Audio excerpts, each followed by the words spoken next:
Hello, everyone. I'm back. Happy New Year. I'm Katie, the Introverted Reader, and we are back. We're back, people. We're fucking back. Yes, I hope you had a good end to the year, whatever it was you were doing. If you were celebrating Christmas, hope it was a good one.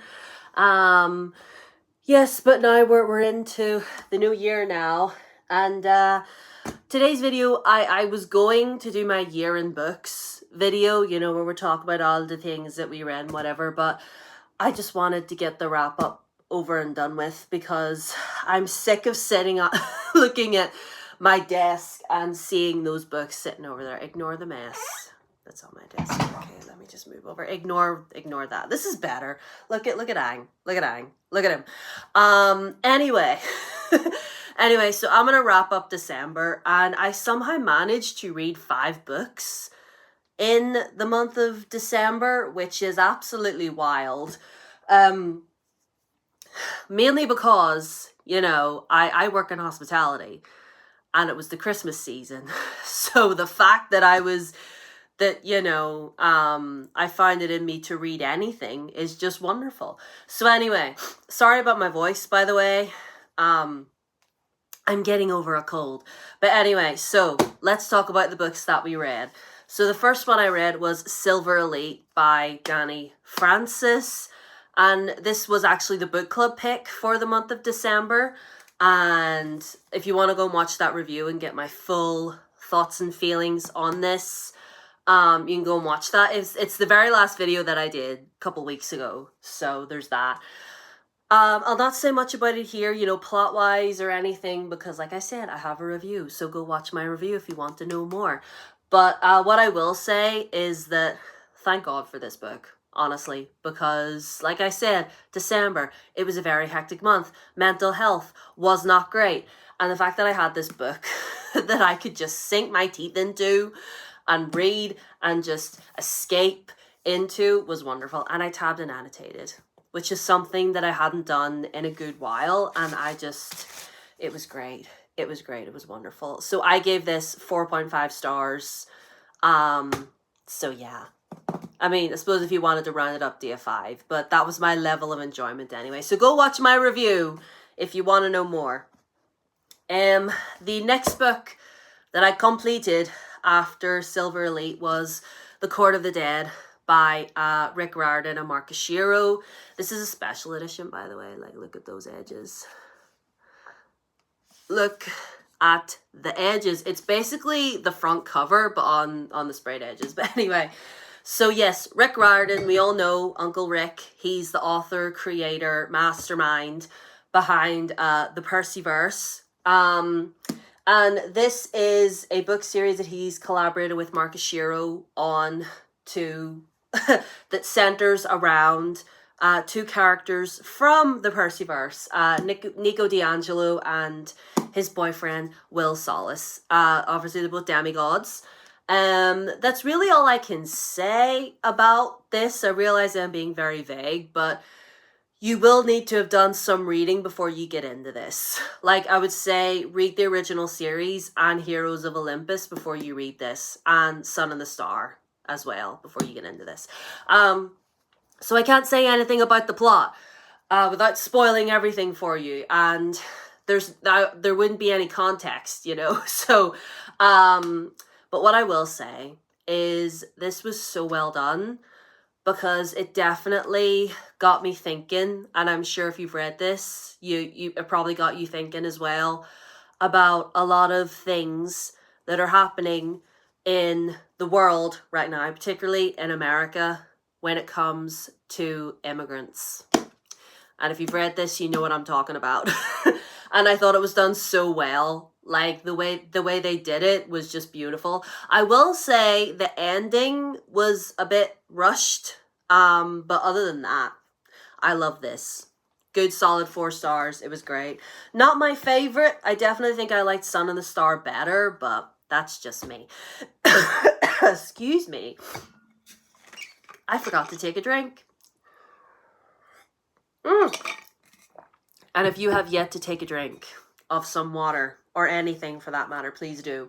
Anyway, The next book I want to talk about, I read on my Kindle, and it was The Fallen and the Kiss of Dusk by Carissa Broadbent. I hope I got that title right. Why are her titles so long? This is the 4th book in her Crowns of Nixia series. It's like, you know, the series that she's writing at the moment. It's like, it's a 6-book series, but she split it into like its own little separate companion duologies. So this last duology that we read is not my favorite, I'm gonna say.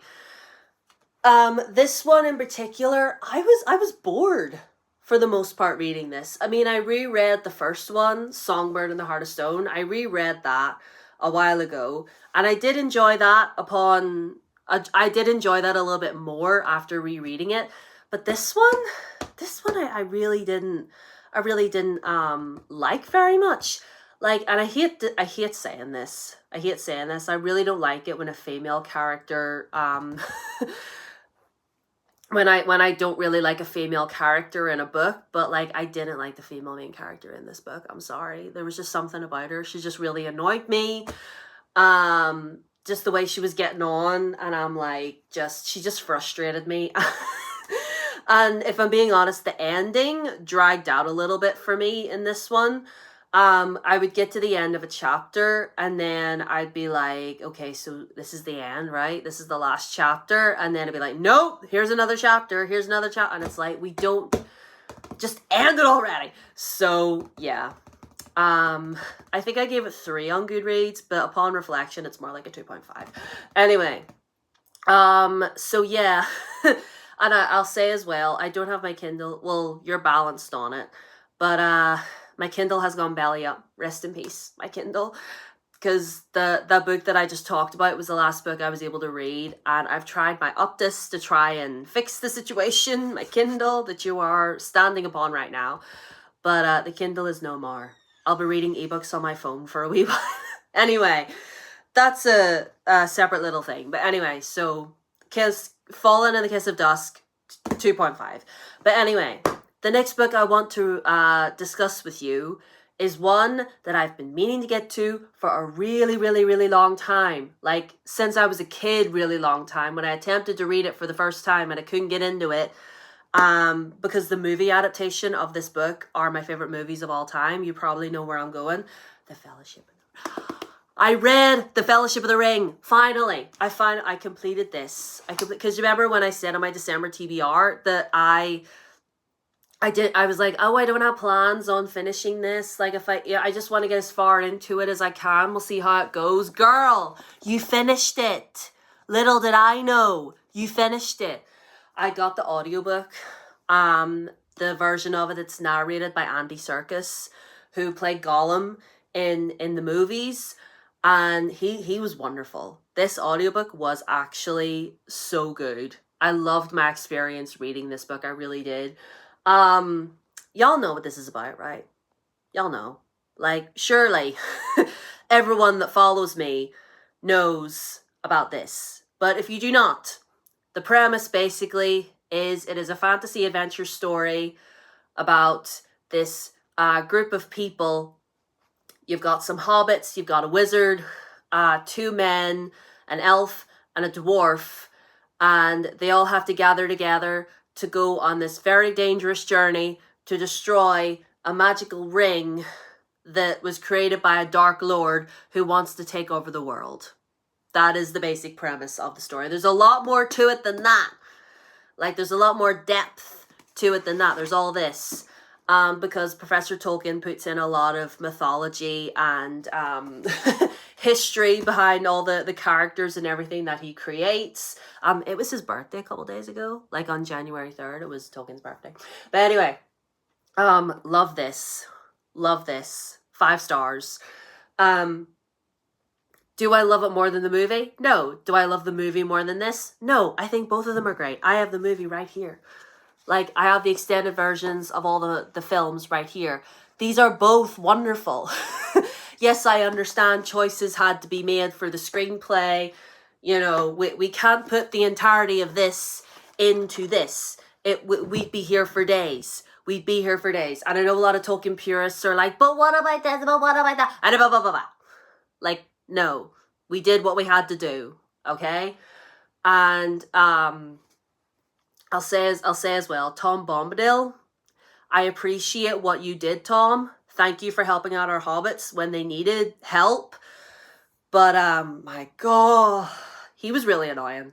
I'll say that. He really annoyed me. I'm not going to be honest. All he did was stomp around and sing. All he did was stomp around and sing. And yeah, he led them out of the forest. Thank you, Tom. Thank you for your service. But that's all you did, brah. That's all you did. Everybody was talking about like, oh, he's so crucial to the story. He plays such a critical role. And without him, nothing makes sense. I'm like, my darling, anybody could have led them out of that forest. They could have found their own way. They could have run into Aragorn early, or Gandalf could have shown up. Why does Gandalf always disappear? Why does Gandalf just be like walking with them for a wee while and then just randomly goes, oh, I have business to attend to somewhere else. I'm going to go somewhere and disappear for 3 days and you'll not hear from me. And it's like, anyway, whatever. Doesn't matter. Anyway, I love this. I thought it was great. It was beautiful. Andy Serkis did an amazing job narrating this. I could picture him in the booth, just narrating and doing all the different voices for the characters and the accents and everything. Like, it's just, oh, I loved it. I loved it so much. And I'm so excited to read Two Towers. You have no idea. Anyway, the very last book that we consumed in the month of December was One Dark Window by Rachel Gillig. I thought that I was biting off more than I could chew, but I somehow managed to get this read. So basically, it's a little bit complicated, but let me try and simplify as much as I can. So basically, it's set within this world where there was this spirit of the wood that people would go to obtain their magic. You know, they would bring tribute to her, she would give them magic. But then this king created this deck of cards so that they didn't have to go to her anymore. They could make magic on their own. And she was not having this. No. She was not having this. She was pissed. And she was like, oh no, this isn't happening. So she created this mist that surrounds that surrounds the kingdom. And any child that's born with magic is seen as a disease. Like, their magic is seen as a disease because they end up dying young because their bodies can't contain the magic. And also there's this whole thing with these cards, like they're on the end pages, like, see these? They kind of look like tarot cards, but they're not really. Like, if you have like a certain card gives you certain abilities, and you know, gives you certain abilities, and the thing is, they need to unite all the cards in order to lift the mist. You know, it's the king's job to do that, but the king that's present at the moment hasn't done that. Like, no king has ever done that because they want to keep the magic. So that's it. And our main character, what's her name? Elspeth. Okay, Elspeth Spindle. She has magic. She has done since she was a child, but her aunt and uncle have kept her hidden. And yeah, she has it. And there is this monster that lives in her head called the Nightmare, who is like this sentient being that's like trapped inside her so it's like hovered over her since she was a child. And if anybody finds out about it, she would be killed. That's really all I feel like I can tell you without accidentally spoiling it. But yeah, so magic cards, mist, you know, cursed kingdom. If anything that I've said sounds interesting to you, then you would enjoy this. There's a romance in here as well, which was all right. See, listen, the thing is, it took a while in this for me for things to pick up. Like, I was paying attention. I was into it. I was like, okay, I see what you're saying. You're like, we're building everything up. You're explaining everything to me. I get it. I see it.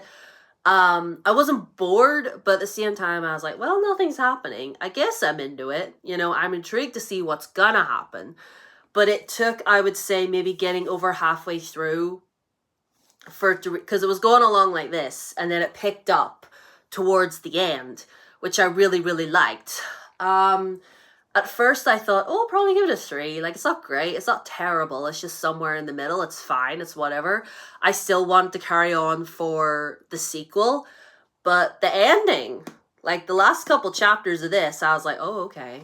So Rachel Gillig really, really did wait until the very last round to really, like, boom, you know, like, da-da-da. So yeah. Definitely this one, like I said, was explaining the mythology, giving you a background, explaining, like, where everybody is and what's happening, and then giving you the big lead up into the sequel, Two Twisted Crowns, which you are balanced on right now. I can't show you, but I hope to get to that this month in January. But all in all, I'd say 4-star. If I was going to be accurate, maybe like a 3.5. You know, it was fine. It was fine. You know, it wasn't terrible, but you know, I did enjoy it. I really enjoyed the mythology and the lore behind the magic and whatever. So, and that's really all you want, isn't it? So anyway, these are the books that I consumed in December, along with the ebook as well. So 5 books were consumed in December. I'm very proud of myself. All of these I really thoroughly enjoyed. I mean, apart from the ebook that I read, that was a letdown. But still, I'm glad I still read it. I'm glad I still read it. I'm so happy that I read Fellowship, and I'm so excited to carry on into Two Towers. Like, oh, so yeah, I loved every single one of these. Let me know how your reading went in December. How many books did you read? Did you only read 1 or 2 because you were too busy? Just tell me how you're doing. How you doing? Are you okay? Are you doing well? Are you drinking water? Are you drinking water? Are you? I hope you are. Anyway, I'm so happy to be back. So all my socials down below, as always, Blue Sky, Threads, and TikTok. My Instagram as well was attached to my Threads. So yeah. Subscribe to this channel if you have not yet done so already. I would love that. Leave a like so the algorithm knows you like me. Do all the things. And I'll see you guys this weekend, where we will be discussing my year in books. Let's talk about the year of reading. The reading we did in 2025. I'm excited. So yeah. Bye.